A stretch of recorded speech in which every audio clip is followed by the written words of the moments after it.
The aroma of saffron rice and lamb kebabs filled our Kabul home as I arranged the final touches on our dinner table. Crystal glasses caught the light from our crystal chandelier, small luxuries that reminded me daily of how far we'd come from my childhood in the refugee camps. Mama, the Forbes notification just came through. 16-year-old Zainab called from the living room, her voice bubbling with excitement.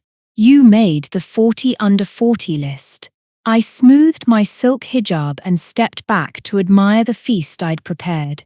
Tonight wasn't just dinner, it was a celebration of Safe Haven's billion-dollar valuation, another milestone in the impossible journey that had taken me from war orphan to tech CEO. Matthew appeared in the doorway, loosening his tie after a long day at the university where he taught Middle Eastern studies. His eyes brightened as he took in the elaborate spread. All this for the Forbes announcement?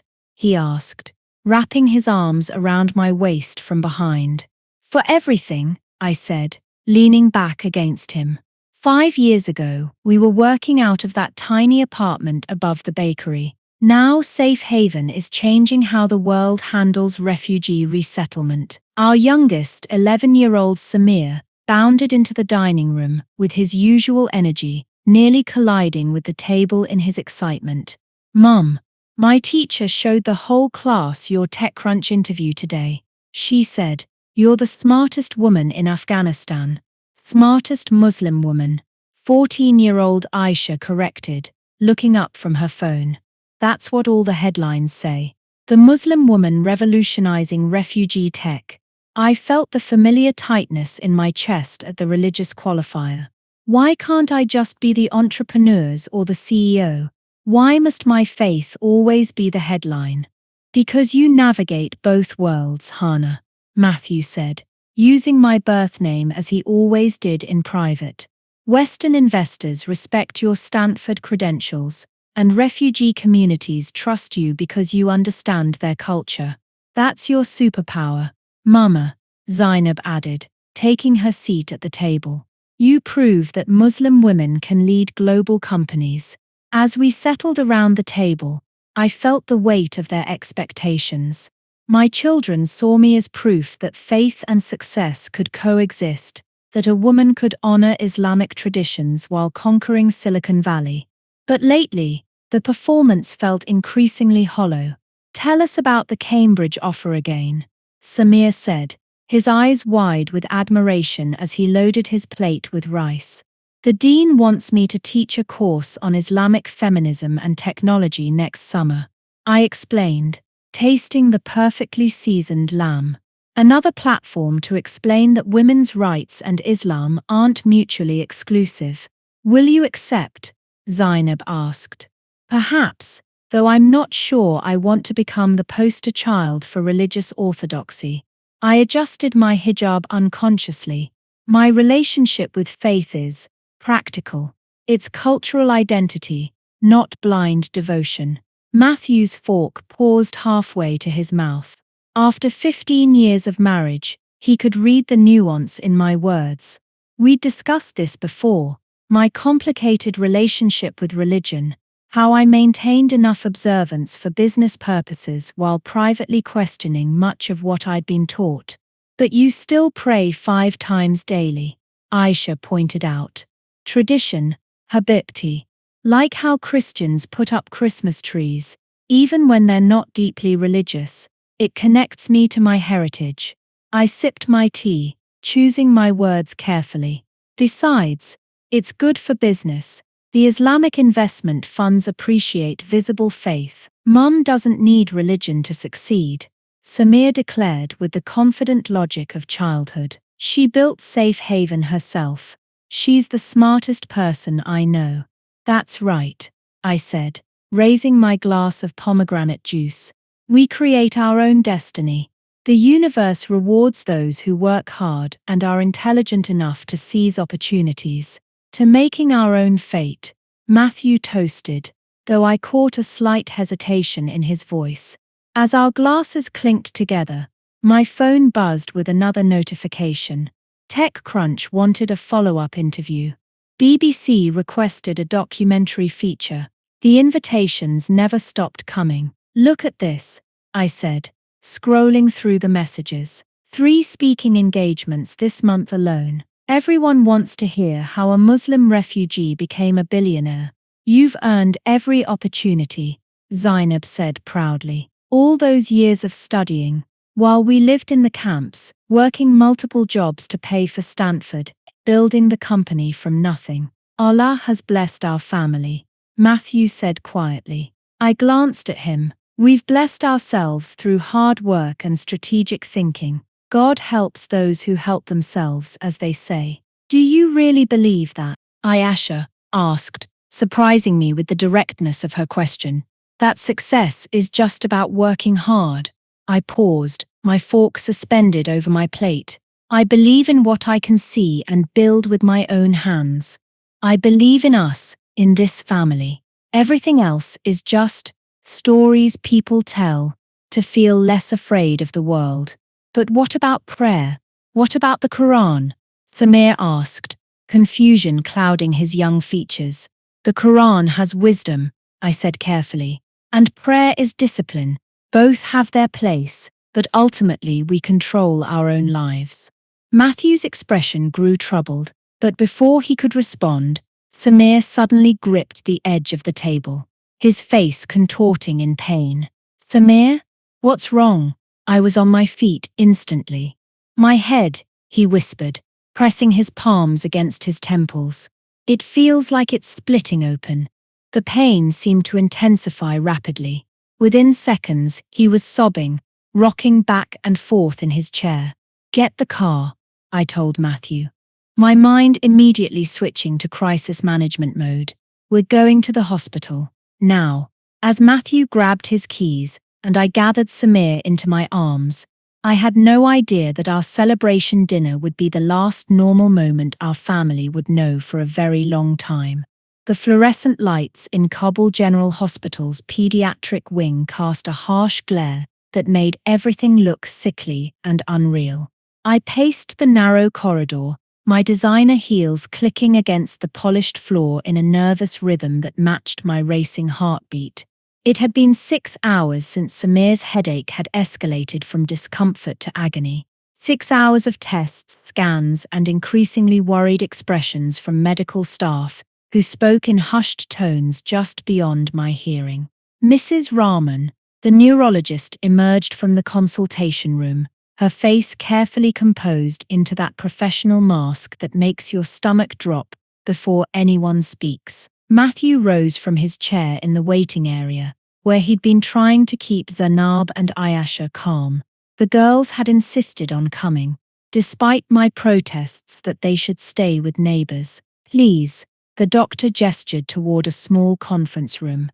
Let's discuss Samir's results privately. The walk felt endless. Inside the sterile room, she pulled up brain scans on her computer, the ghostly images of my son's skull glowing against the dark screen. The MRI shows a rare neurological condition called Batten disease, she began, her voice gentle but clinical. It's a genetic disorder that affects the central nervous system. What does that mean?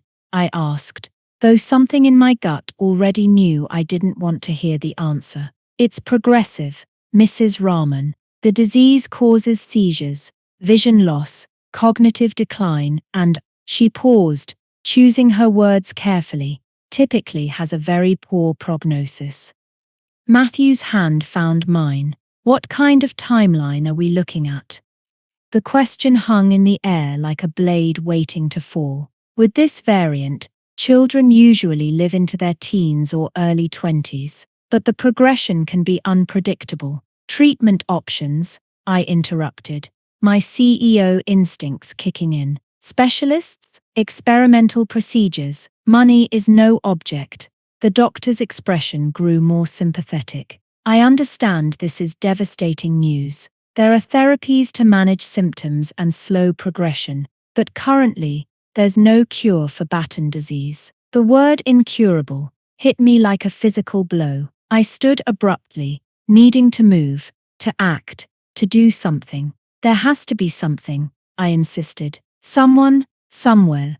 Must be working on this. We have resources, connections. I can call anyone. Hana, Matthew said gently. We need to focus on Samir right now. He's going to wake up scared and confused. But I was already mentally cataloguing possibilities. The Neurological Institute in Singapore, clinical trials in Boston, experimental gene therapy in Switzerland. I had built a global network of contacts. Surely someone, somewhere, had an answer. 3 hours later, after settling Samir in his hospital room with extra pillows and his favorite books, I found myself in the family lounge with my laptop, furiously researching every possible treatment avenue. My eldest daughter Zainab knocked and entered with a cup of tea. You should sleep, Mama, she said, setting the cup beside me. I'll sleep when I find answers. I didn't look up from the screen. The doctor said, the doctor doesn't know everything. My fingers continued typing frantically. There's a specialist in Singapore who's had success with enzyme replacement therapy, and a trial in Boston using gene therapy. Zainab touched my shoulder. What did the Imam say when you called him? I paused. That it's Allah's will, that we should accept with patience. My laugh was bitter.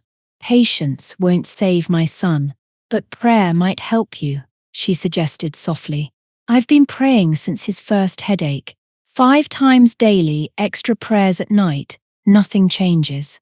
I gestured to the prayer rug in the corner of my study, perfectly aligned toward Mecca. The universe stays silent.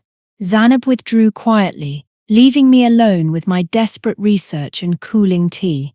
Over the next 3 weeks, I threw myself into the search with the same intensity I'd once applied to building Safe Haven.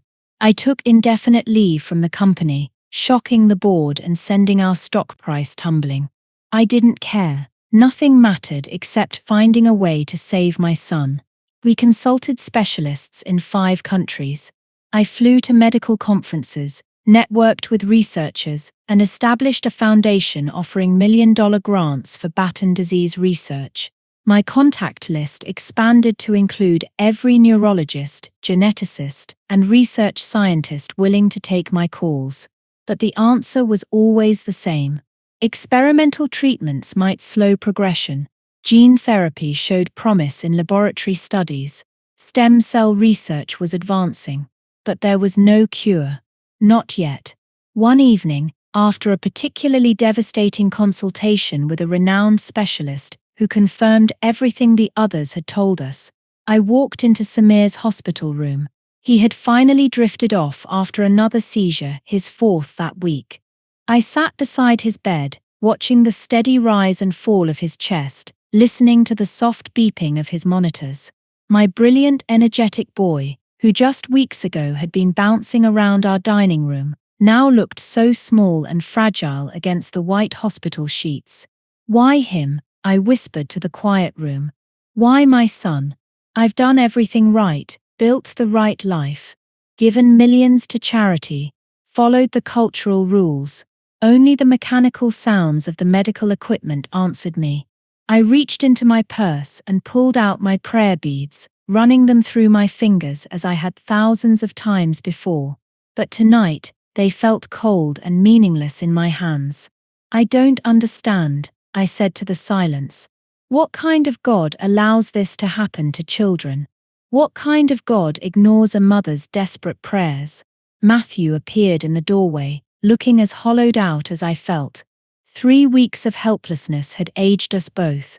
The latest test results came back, he said quietly. The new medication isn't slowing the progression. Something cracked inside me then.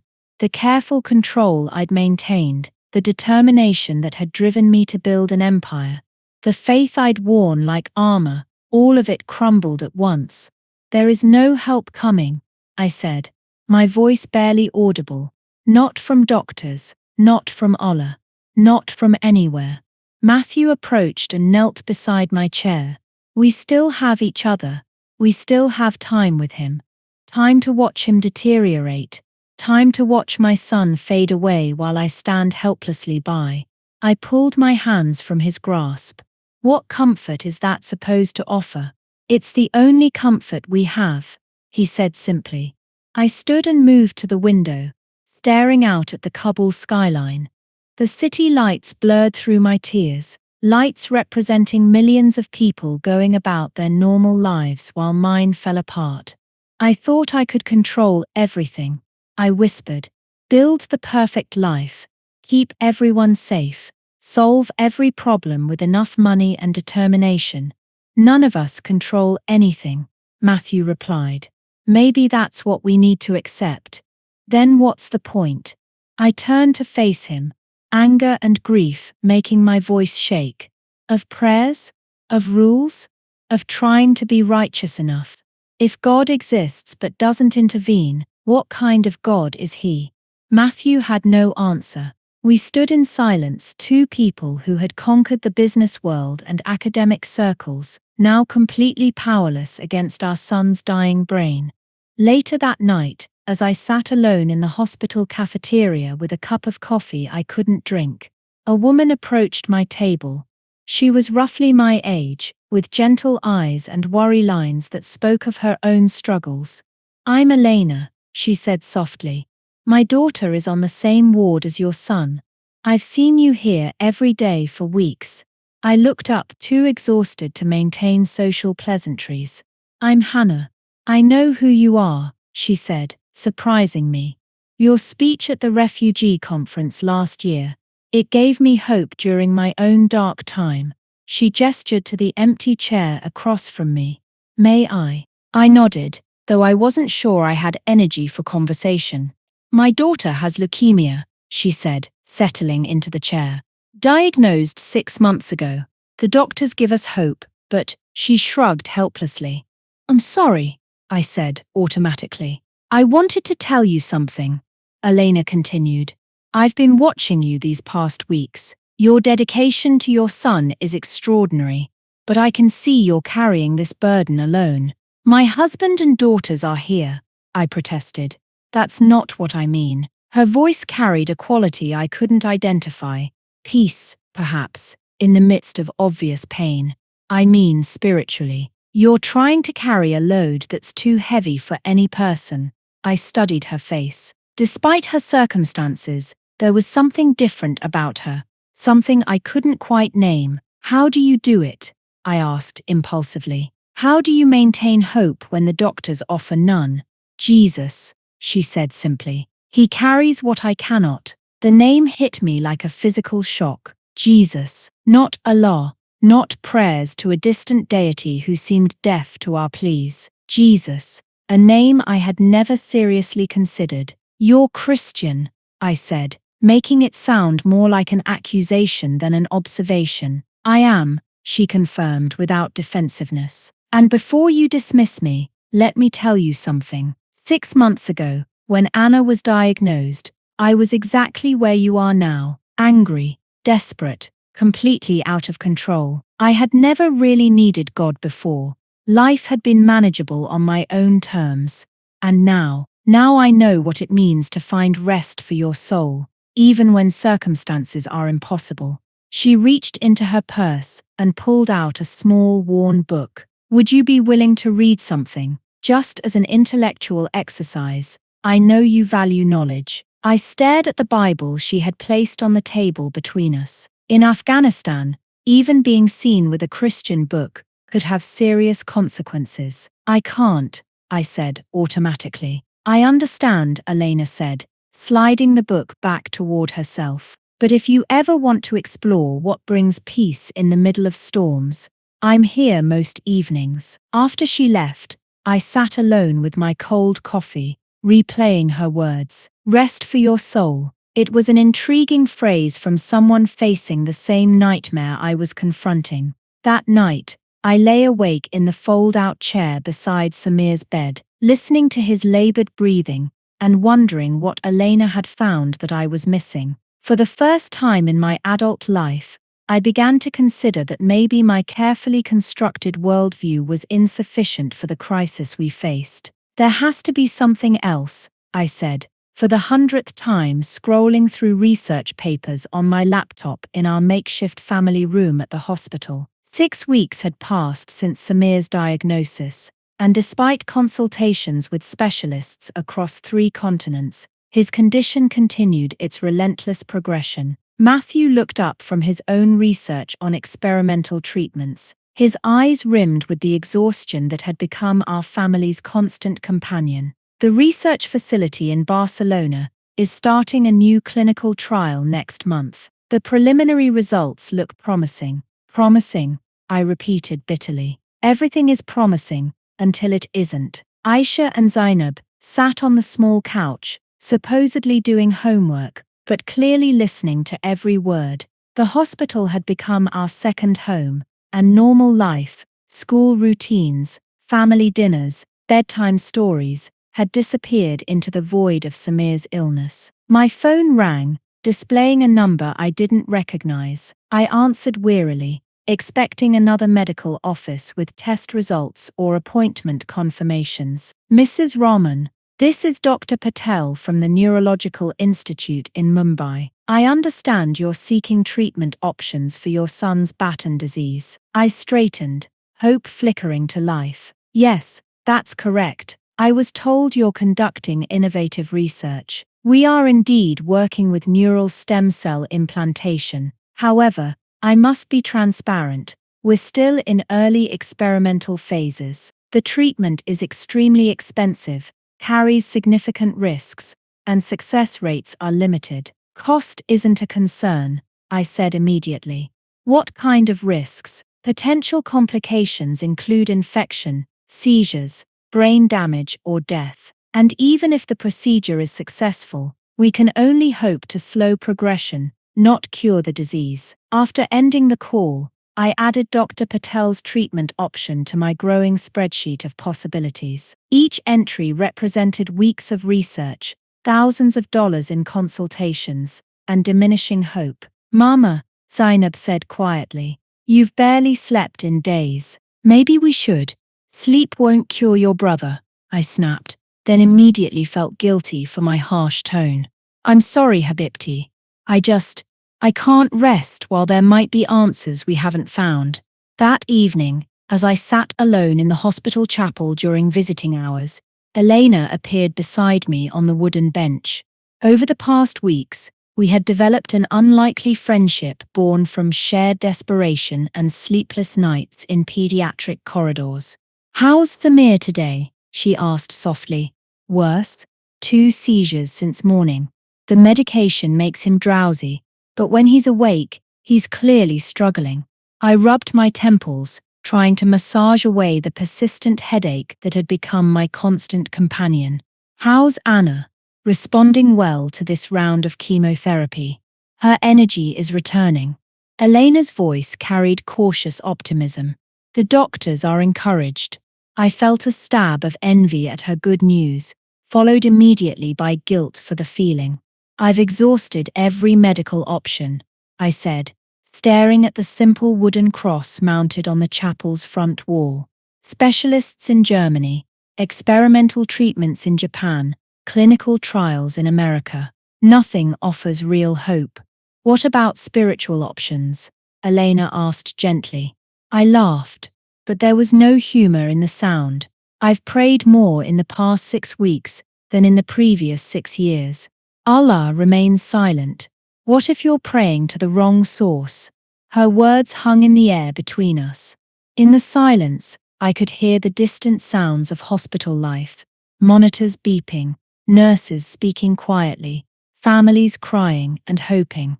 You want me to pray to Jesus, I said finally. I want you to consider that maybe there's a God who actually answers, who cares personally about Samir, who offers more than just distant judgment. Elena, I'm a Muslim. My family, my community, my entire identity is built around Islamic faith. You're asking me to abandon everything I've ever believed. I'm asking you to consider whether everything you've believed is actually true. She turned to face me directly. Hana, you're one of the most intelligent women I've ever met. You've never been afraid to question conventional wisdom in business. Why are you afraid to question it in matters of faith? The challenge stung because it was accurate. I had built my career on challenging assumptions, finding innovative solutions, thinking outside conventional parameters. But when it came to religion, I had accepted the faith of my childhood without serious examination. "What exactly are you suggesting?" I asked. Elena reached into her purse and pulled out the same small Bible she had offered weeks earlier. "Compare for yourself. Read the Quran alongside the Gospel of John. See what each says about God's nature, about suffering, about hope." This time, I didn't refuse the book. "If anyone sees me with this, then hide it, read it privately. But read it with the same intellectual honesty you bring to business decisions." That night, I smuggled the Bible into Samir's room and began reading while he slept. The opening words immediately struck me as different from anything in Islamic texts. "In the beginning was the Word, and the Word was with God, and the Word was God." The claim was audacious, that Jesus was not merely a prophet, but God himself in human form. I had been taught that this was Christianity's greatest error, that it diminished God's transcendence by suggesting he could become human. But as I read further, I found something unexpected. This Jesus didn't seem diminished by humanity. He seemed more powerful because of it. He understood hunger, exhaustion, grief, and physical pain. He wept at a friend's death. He suffered. Surely he took up our pain and bore our suffering. I read in Isaiah, a passage the gospel writer connected to Jesus. The contrast with my understanding of Allah was stark. Allah remained distant, untouched by human suffering, demanding submission but offering little comfort. But this Jesus entered into human pain. Over the following days, I found myself reading during every spare moment, comparing passages between the Bible and Quran. The differences were profound and irreconcilable. Where the Quran commanded violence against enemies, Jesus taught love for those who persecuted you. Where Islamic texts presented salvation as earned through righteous deeds, Jesus offered it as a gift received through faith. Where Allah remained unknowably distant, Jesus invited personal relationship. "Come to me, all you who are weary and burdened, and I will give you rest." I read in Matthew 11:28. Rest. The word resonated in my exhausted soul. When had I last felt truly at rest? Even before Samir's illness, I had been driven by the need to perform, to achieve, to earn approval from clients, investors, and community leaders. "Matthew," I said one evening, as we sat beside Samir's bed, "what do you know about Jesus?" He looked up from his book, surprised by the question. "What kind of thing are you asking? As a scholar, what do historians say about his actual identity?" Matthew was quiet for a long moment. "Why?" I hesitated, then decided on honesty. "I've been reading about Christianity, comparing it to Islam. The differences are more significant than I realized." "Hana," he said carefully, "be very cautious about where these questions lead. You know the consequences of religious questioning in our community. But what if the questions are legitimate? What if there's truth I've never seriously considered?" That night, I prayed differently than I ever had before. Instead of reciting familiar Arabic phrases, I spoke directly from my heart. "God, whoever you really are, I need to know the truth. My son is dying, and I'm desperate for real answers. If Jesus is who Christians claim he is, show me. If Islam is true, confirm it. But please, don't leave me in this darkness." The prayer felt dangerous and thrilling at the same time. For the first time in my life, I was genuinely seeking truth rather than confirming existing beliefs. As I drifted off to sleep in the hospital chair, I had no idea that my desperate prayer was about to be answered in ways I could never have imagined. Samir's latest seizure had lasted nearly 10 minutes, the longest yet. As the medical team stabilized him, Matthew and I were asked to step outside the room while they worked. My hands shook as I watched through the glass window, my brilliant little boy's body convulsing despite maximum medication levels. The disease is accelerating, Dr. Nasiri, our neurologist, said when she joined us in the hallway 20 minutes later. We've seen significant progression in the past week. His cognitive function is declining faster than we anticipated. Zainab burst into tears. Aisha wrapped her arms around her older sister, her own face pale with shock. I felt the floor shifting beneath my feet. What does that mean exactly? Matthew asked, his voice carefully controlled. Realistically, we may have months rather than years. I'm sorry to be so direct, but you need to prepare. Months. The word echoed in my mind as we returned to Samir's room. My son, who had been running around our house just 2 months ago, might not see another birthday. That evening, I sat alone with my son as he drifted in and out of consciousness. The Bible Elena had given me lay hidden beneath a medical journal on the bedside table. Over the past week, I had been reading passages that seemed to speak directly to my situation. Jesus wept, I whispered, recalling the shortest verse in the Bible. The Son of God had cried at his friend's death, even though he had power to raise the dead. There was something profound about a God who entered into human grief rather than remaining above it. My phone buzzed. A text from my sister Miriam. Father is asking when you're returning to work. People are talking about the company's struggles without you. I stared at the message, realizing how completely my priorities had shifted. The billion-dollar company that had once defined my identity now seemed insignificant compared to my son's life. I typed back, Samir is dying. The company doesn't matter. Her response came immediately. Have you consulted the imam? Allah tests those he loves. The familiar platitude ignited anger in my chest. Allah tests those he loves. What kind of love destroys a child's brain while his mother watches helplessly? I don't want to hear about Allah's love, I texted back. I want my son to live. An hour later, Miriam called. I could hear the strain in her voice. Hannah, you need to be careful about what you're saying. People are starting to wonder about your faith. My faith? I laughed bitterly. My faith died the day they told me Samir was incurable. You don't mean that. I absolutely mean it. What good is faith that offers nothing but platitudes while children suffer? There was silence on the other end of the line. Then Hannah, I'm worried about you. Maybe you should speak with Imam Hassan. He's helped many families through difficult times. I don't need religious counseling. I need a miracle. After ending the call, I found myself in the hospital chapel again. It was nearly midnight, and the small room was empty, except for me and the wooden cross mounted on the front wall.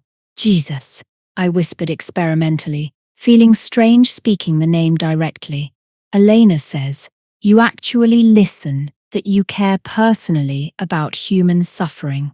I paused, waiting for something, a feeling, a voice, a sign. The chapel remained quiet, but I continued. If you're real, if you really are God as Christians claim, then you know my son is dying. You know I've exhausted every medical option. You know I'm desperate. Tears began flowing down my cheeks as weeks of suppressed emotion finally broke free. I don't know how to pray to you. I've only ever prayed to Allah, who seems distant and uncaring. But Elena says, you're different. He says you understand pain because you experienced it. I looked up at the cross, thinking about what Elena had told me about Jesus' death. They say you died for human sins, that you took on suffering voluntarily. I don't understand why you would do that. But if it's true, I paused, struggling with words. If it's true, then maybe you understand what it's like to watch someone you love suffer. The chapel remained silent, but I didn't feel completely alone. I've been reading the Bible Elena gave me, I continued, my voice growing stronger. Your words are so different from anything I've been taught. You talk about rest for the weary, about carrying burdens that are too heavy for us. I wiped my eyes with the back of my hand. My burden is too heavy, Jesus. Watching Samir fade away, seeing my daughter's fear, feeling helpless despite all my resources. I can't carry it anymore. As I sat in the quiet chapel, verses from my recent reading came to mind. Cast all your anxiety on him, because he cares for you. And come to me, all you who are weary and burdened, and I will give you rest.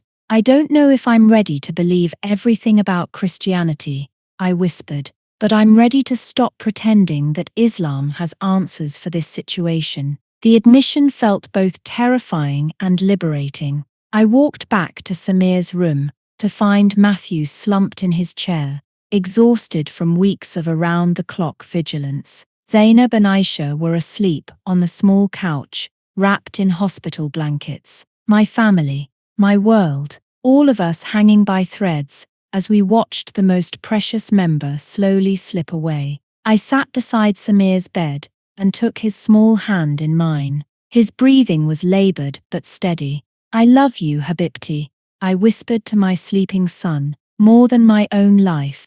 Then in the quietness of that hospital room, surrounded by my sleeping family, I did something I had never done before. I prayed to Jesus, not as an experiment or intellectual exercise, but as a desperate mother, reaching for the only hope I hadn't yet tried.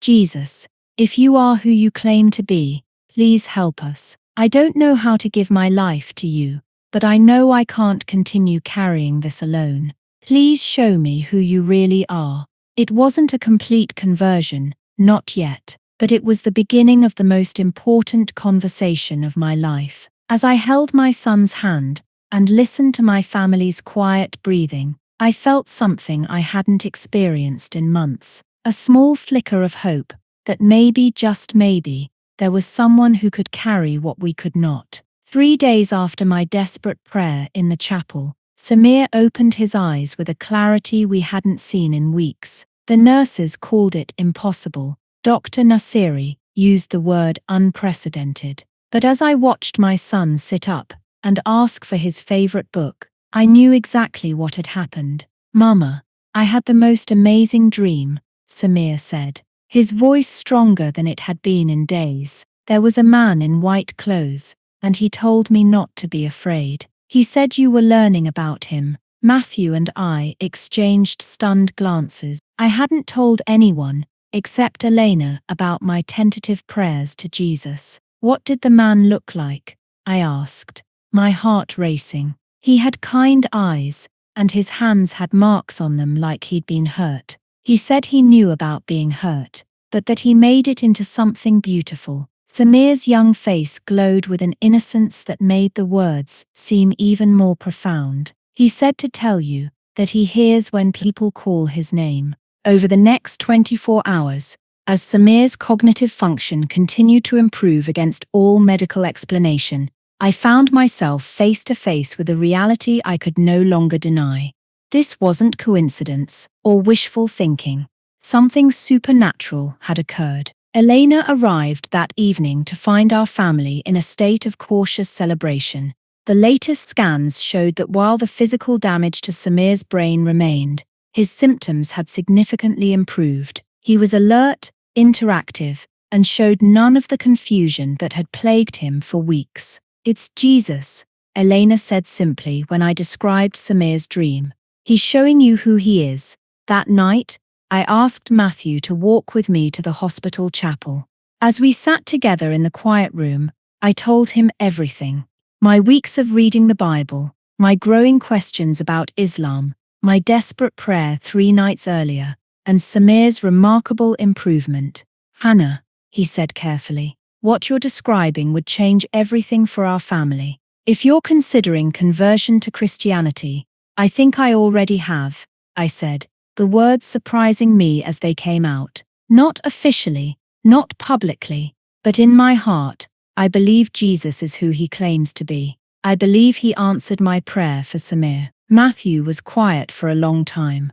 Finally he spoke. I've been reading too, he admitted. At first I was worried about where your questions were leading, so I started researching Christianity to argue against it. But the historical evidence for Jesus' resurrection is remarkable, more compelling than I expected. What are you saying? I'm saying that if the resurrection really happened, if Jesus really rose from the dead, then everything he claimed about himself is true. Matthew looked up at the cross. And if that's true, then we're not just facing a medical miracle with Samir.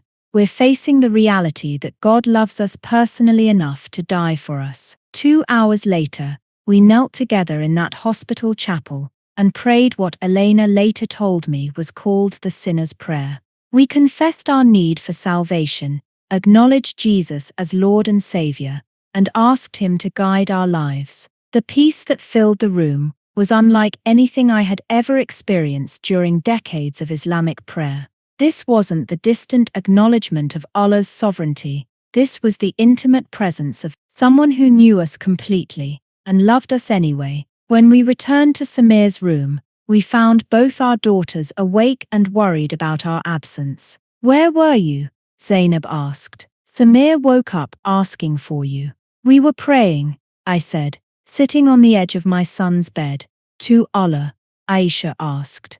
I took a deep breath, knowing this moment would change our family forever. "To Jesus," I said gently. "We've been learning about him, and we believe he's the one who helped Samir get better." The girl's eyes widened. In Afghanistan, such a statement carried enormous implications. "But we're Muslim," Zainab said, confusion clear in her voice. "We were Muslim," Matthew corrected gently. "But we've discovered that Jesus offers something Islam cannot, a personal relationship with God and the promise of eternal life." "Is that why Samir got better?" Aisha asked. "Because Jesus healed him." "We believe so," I said, stroking Samir's hair as he listened with bright, alert eyes. "And we believe Jesus wants to have a relationship with all of us." Over the following days, as word of Samir's dramatic improvement spread through the hospital and our extended community, we faced our first taste of what conversion would cost us. The phone calls began immediately. My parents, demanding an explanation for rumors about my religious questioning. University colleagues expressing concern about my mental state following the stress of Samir's illness. Business associates wondering if I was still fit to lead Safe Haven. "People are talking," Hannah, my sister Miriam said during a tense phone conversation. "They're saying you've been seen with Christian books, that you've been meeting with Christian women." Father is beside himself. "Tell Father I'm more at peace than I've been in years," I replied. "And tell him his grandson is alive because Jesus heard our prayers." "Don't say such things," she hissed. "It's blasphemous, dangerous. Do you realize what could happen if these stories spread?" I was beginning to understand exactly what could happen, but I was also beginning to understand something more important. Jesus was worth whatever it would cost. That Sunday morning, we attended our first church service at a small underground congregation that met in the basement of a safe house across the city.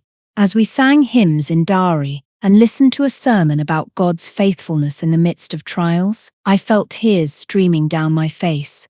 This was what I had been searching for without knowing it. Authentic worship, genuine community, and a God who was intimately involved in human suffering rather than distantly removed from it. "Mama," Samir whispered during the service. "The man from my dream is here, isn't he?" I nodded, unable to speak around the emotion in my throat. After the service, the pastor approached us. "I hear you have quite a testimony about God's healing power," he said with a warm smile. "We do," Matthew replied. "Our son was dying of an incurable brain disease. The doctors had given up hope. But Jesus specializes in impossible situations," the pastor finished. "Would you be willing to share your story with the congregation next week?" I felt a flicker of fear at the thought of publicly declaring our conversion, but a stronger sense of joy overwhelmed it. "Yes," I said firmly. "It's time to stop hiding what Jesus has done for our family." As we drove home from church, Samir asked from the back seat, "Are we going to get in trouble for following Jesus?" I glanced at Matthew, then turned to face all three of our children. "Yes, Habibti, we probably will. Some people won't understand, some will be very angry. We might lose friends, business relationships, even extended family. But, Matthew added, we'll gain something infinitely more valuable. We'll gain eternal life with the God who loves us enough to die for us. And I added, reaching back to touch Samir's cheek, we'll have the God who performs miracles when we need them most. That evening, as we knelt together for our first family prayer to Jesus, I marveled at the transformation in our home. 6 weeks ago, we had been facing the worst crisis of our lives, with nothing but human resources and desperate hopes. Tonight, we were facing an uncertain but promising future with the certainty that we were not alone. Samir's healing had been the miracle that opened our eyes, but our salvation through faith in Jesus Christ, that was the miracle that changed eternity. As Aisha asked Jesus to help her understand more about him, and Zainab prayed for courage to share her new faith with friends, I realized that we had indeed found the pearl of great price that Jesus spoke about in his parables. We had sold everything, our old identity, our social standing, our religious reputation, to gain something worth infinitely more. And as I tucked Samir into bed, listening to him pray, with the simple faith of a child whose life had been saved by the great physician, I knew without doubt that we had made the most important decision of our lives. The cost would be high, the consequences were already beginning, but Jesus was worth it all, and that was just the beginning of our story.